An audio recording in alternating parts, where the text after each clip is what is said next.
First of all, what's up with the crazy Puerto Rican fans? They are the best fans ever. On my way back yesterday from the restaurant, they had a huge flag of the Puerto Rican flag in the Walk of Fame, which is my favorite part of the day, the hallway that we have to go to our rooms. And it's amazing. Of course, we are in Florida. A lot of Puerto Ricans are living here. There's a huge community. So it actually feels like I'm home. And they're amazing. I mean, they're loud. They are very loud. They're loud and crazy. Yes, we are loud, but I think it's just how we express the love and passion that we have for beauty queens and beauty pageants, and more than that, for the people that represent our country. It makes us really shine. We're a tiny island, but we're proud of who we are. Why is it? What is it about the pageant world that you think you love so much? I think it's about celebrating women in general, and in my case, Puerto Rican women. The Miss Universe is a platform that, for the entire history, it's about celebration of women, but we've seen a transition. It was before about how beautifully physically a woman was, and now there's a lot more opportunity to consider the integrity of a woman as a whole, human being. And I think that's something that inspires a lot of people, and that's something that a lot of people feel happy to celebrate. Is that something that you responded to? Obviously, you're beautiful, but that idea that there's so much more to a woman and you can make so much more of an impact in the world with your beauty in lots of different ways to help people.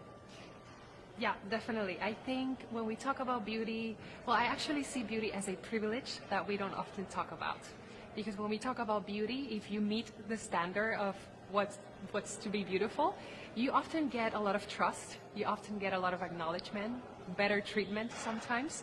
And I think we need to be very aware of that and learn and think, how am I going to use that to precisely give a good message and to inspire people to see more than just physics. And I think it's a challenging part, because with beauty standards, there's always this experience of maybe intimidation from other people. So it's always a challenge of thinking, me as a queen, how am I going to make it so that people feel comfortable enough to want to get to know me, to want to get to know my story, and to want to get to do their own path as well in whatever it is that they feel passionate for.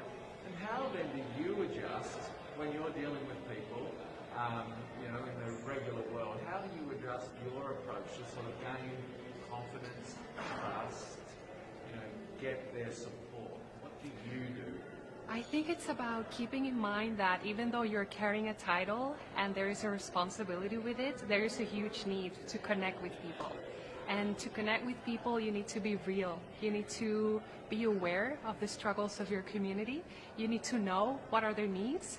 And if you have that on your bag, then you for sure will be able to connect with anyone. What are some of the moments in your Miss Puerto Rico reign?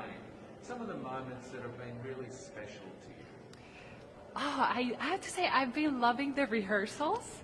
Before coming here, I got the chance to work with a famous choreographer in Puerto Rico, just to work on my presence and on stage. And now that we are rehearsing and doing the dances for the music people will be singing, I have been having a blast. And I love that because it really has showed me that I had many things that I didn't even know that I could enjoy and do well. And I think that's one of the positive things of this platform. It's not only about, okay, this is me, this is my story, this is what I've done. It's also about, hey, this is me and I didn't know I could do that, and here I am doing it. So it's very, very inspiring. So would you say, being Miss Puerto Rico and this process, you've discovered things about yourself? Yes, it's been a beautiful journey of a lot of sincerity with myself. Sometimes it was about discovering parts of myself that I didn't know, like the dancing. And sometimes it was about coming back to my most genuine being. And of course, facing the vulnerabilities that you have to face when you are a public figure and when you have so much pressure and so many expectations, not only from your team and the people that are in this sector, but also from people that don't necessarily follow pageants and that therefore have a stricter and rougher view on how you should be as a leader and as a woman nowadays. A small little island, but a very rabid fan base. Do you feel the pressure of Puerto Rico behind you and, I feel a lot of confidence and strength, and it has always been like that since they appointed me Miss Universe Puerto Rico. We've had such a beautiful legacy in the pageantry industry, and last 2 years we made it big with Chiara Liz going to the top 5, and Madison last year going to first runner-up. So what I feel is a lot of motivation and a lot of security that we have a team of people in Puerto Rico that are very passionate about what they do.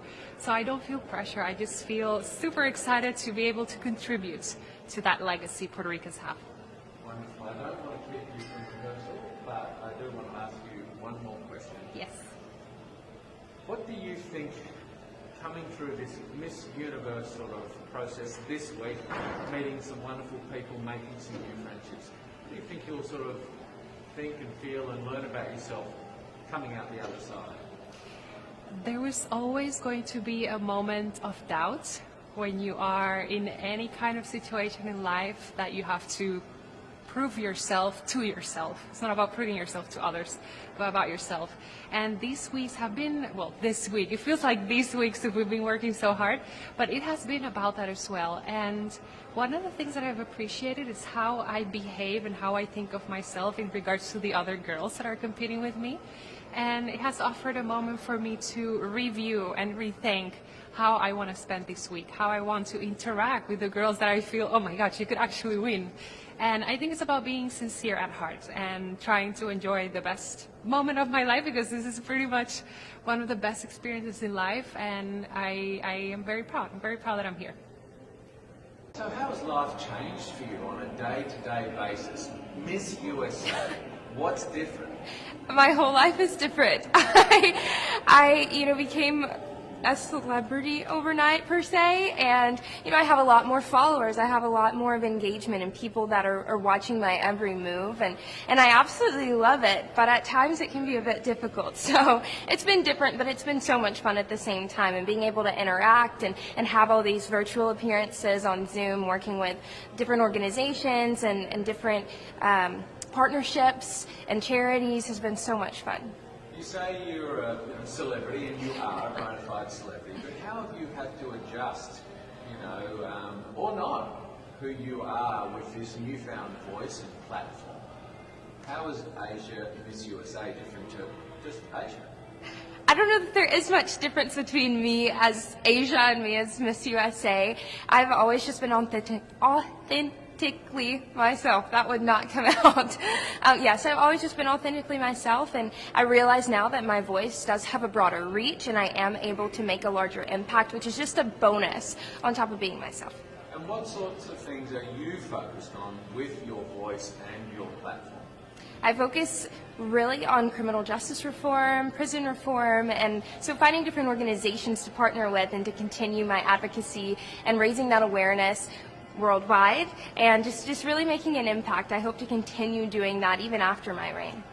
What are some of the fun parts of being Miss USA? I mean, it's obviously a lot of hard work, but there's obviously quite a bit of fun you can have with this newfound fame. Yes, there's a lot of fun. One of my favorite parts are the photo shoots, though. I absolutely love it. Having the different styles, the different makeup, different hairstyles is just so much fun, and you can't beat it. Now, you won Miss USA, which was a huge deal, but here we are at Miss Universe. That's like a huger deal. How is that difference between Miss USA and now the world Miss Universe? It took me so long to wrap my mind around the difference in Miss USA and Miss Universe, the levels there, but now that I'm finally here, I'm really soaking it in. It's truly an honor. I'm so blessed to be here and to be able to represent the United States of America at Miss Universe, but it is a much greater scale, a larger audience, and it can be a bit intimidating at times, but you power through it, you put a smile on your face, and you just make the best of the experience and all the opportunities you're given. How are you managing that sort of increased sort of scrutiny, as it were, or there's fans out there who are going crazy every night? How do you sort of take that in and sort of use that to sort of power you forward? How does that, what does that intimidate? The craziness, the chaos doesn't intimidate me. It actually kind of pushes me, it motivates me, and shows me that there are people out there supporting me. There are people that want to see me do well, and so that pushes me to make them proud. I imagine with Miss USA, you build some friendships and bonds with the girls. Are you finding the same thing with, you know, so many girls from so many different countries, different languages, different cultures, different values, maybe or not? How have you found, you know, building friendships with the Miss USA players? I built a lot of friendships at Miss USA, and I've been doing just that here at Miss Universe as well. It's been amazing to meet the girls from all over the world and to understand their cultures and their languages better. It truly is a beautiful thing, and it's amazing that we're all able to be here together. And so I will leave here with a number of new friends as well. And have you found that having those friendships, there's learning and there's things that you've sort of opened up to or not really sort of considered before in terms of your, you know, interaction with girls here?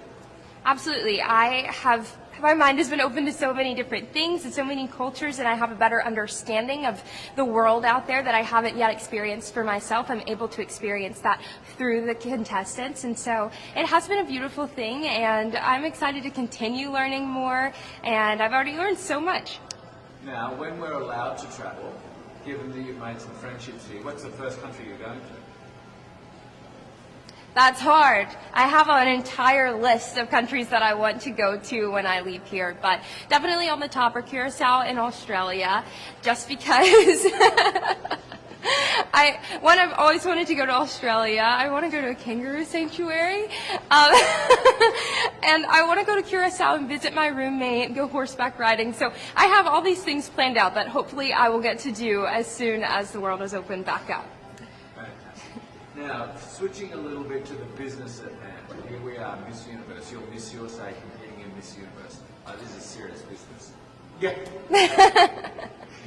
How have you found this week? I mean, obviously a lot of hard work and a lot goes into it. How, you know, very intensive with all of the collaborative partners.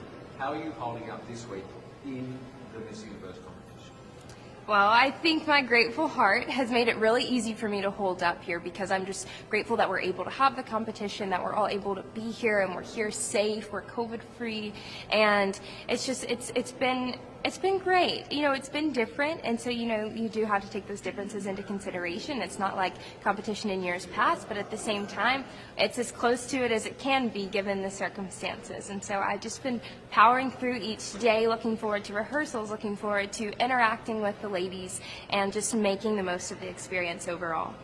Are you finding a different run-up to Miss Universe versus sort of Miss USA? Is it a similar process, or is this sort of more intense? It's sort of a bigger thing. Are you more nervous? This process has been very similar to Miss USA, which has been great, and I think it's all flowing very smoothly. It went very well at Miss USA, so hopefully we'll have the same turnout here at Miss Universe. What was the second part of your question? Is it more intense? Intense. As far as the process goes? Yeah. I don't think so. I feel like they're around the same realm. I feel obviously Miss Universe is more intense with everything. So maybe a little bit, but there's not just a huge difference in my opinion. Yeah, great. If you could say something to all of your supporters, and you have supporters all over the country and in Thailand and the Philippines and some of those places as well, they love you. What message would you send to your supporters if you're going into Miss Universe? To my supporters, I would just say thank you. I appreciate the love and support. You know, it pushes me each and every day to make every one of you proud, and I hope that I'm able to share my heart on stage and make everyone happy, proud. Win or lose on Sunday, what do you take out of Miss Universe? Next week, win or lose, how do you feel? What sort of, you know, growth or learning or, you know, appreciation do you have coming out of this year? Coming out of Miss Universe, win or lose, I know that I will leave a better person. I've worked so hard to get here, and I've grown as an individual throughout this entire process, and so win or lose, I'm a better version of myself at the end of the day, and that is something to be extremely proud of.